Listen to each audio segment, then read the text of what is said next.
Hi guys, welcome to Beard's Eye View, and this is going to be my favourite bits from D23 2019. Before we begin, don't forget to like and comment down below, subscribe and ring the bell to be notified when I do videos. I do videos every single Wednesday, so keep a lookout for those. Just very quickly as well, I've already done a video on the teaser trailer for The Mandalorian, so click the link above my head and you can be taken to that. I want to start actually with, there's a load of good things, but I just want to get a little rant out of the way, really.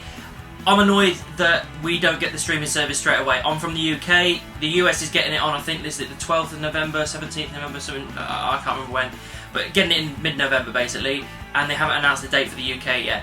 And I only recently found this out because I didn't bother to research it, and I'm a little bit annoyed.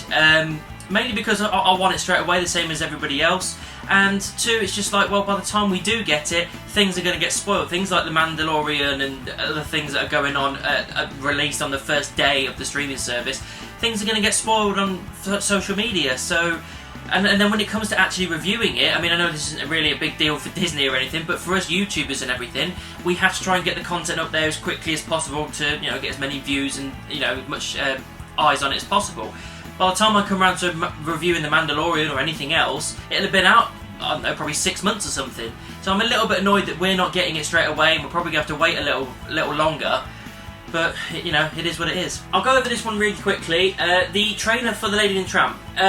It's not, I'll say, a very geeky thing compared to whatever else I talk about. But I was a massive fan of this cartoon, this film, when I was a kid. It was one of my favourite Disney films. The fact that we're finally getting a proper remake for it, and a live-action remake, that's great. The trailer itself looks amazing. It keeps the same kind of... It felt like Lady And The Tramp. It didn't feel like it was going on its own tangent. It felt really good. I really liked what they put forward. Again, it's more than enough of a trailer. I don't need to see anything else, so I am genuinely looking forward to seeing this live-action remake. The World According to Jeff Goldblum.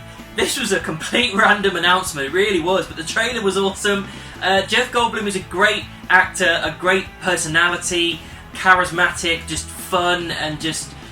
It seems to just generally just enjoy life so much. And I'm kind of happy they're doing a TV show like this. It's him just going around experiencing new things, new flavours of lives and cultures and all this kind of stuff.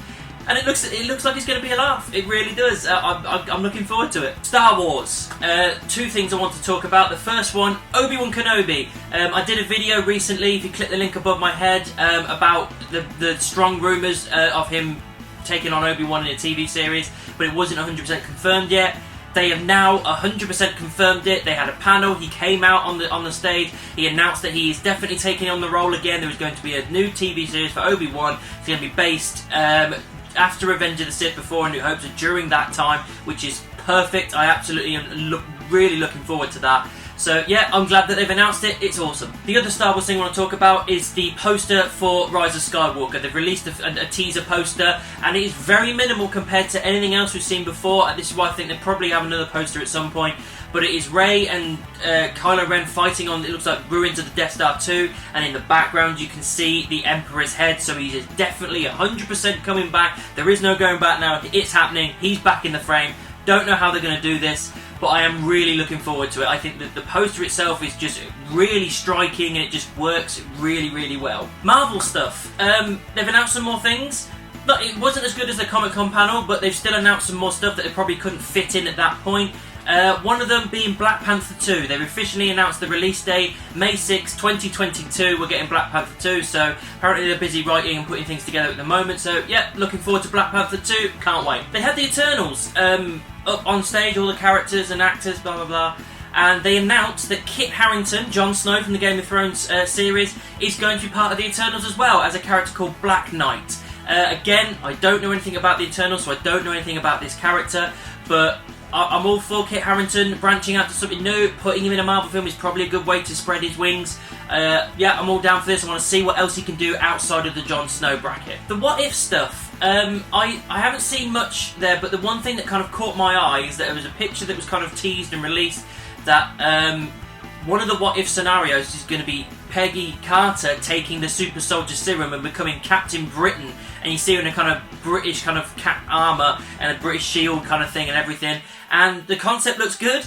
And as far as it's a what if things, it's not like an actual thing that's happened, I'm all for it. I think that's a really cool thing. I'm looking forward to seeing how they do that. 3 new TV shows for Marvel. They've already announced so many on the streaming service, but there's going to be 3 new ones. Again, all part of the MCU, so they're going to be completely within the universe. And these are things that all three of them, I think, what I generally didn't expect. I didn't think they would go this way this early. I thought it was something they would build up towards, maybe Phase 5, Phase 6, something like that. But no, they've announced they're going to be doing She-Hulk, and then they're going to be doing Miss Marvel, and then finally they'll be doing Moon Knight.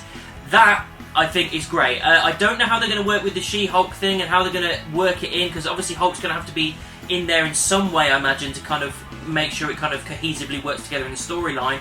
But yeah, I'm all for seeing more kind of Hulk-based stuff. If they're going to go with the She-Hulk instead, go for it. Miss Marvel. I don't know too much about this character. I'll be honest. I know it's quite a popular character. They've featured her in a couple of like Lego video games as well, and she's quite popular in the comics. It seems to me that she was a kid that got powers and everything. She seems like she's got a load of different powers as well.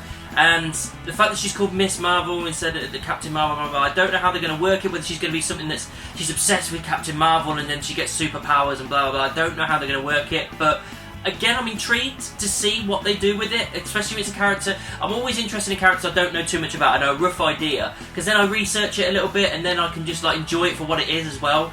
So yeah, I'm on board. Moon Knight, very popular character, very awesome character. Haven't known much about him. I've seen him in a couple of video games, one of the prominent ones being, I think he was in Spider-Man Web of Shadows in there, and everything I saw in there I really liked. Seen him in a couple of panels here and there, comic book wise.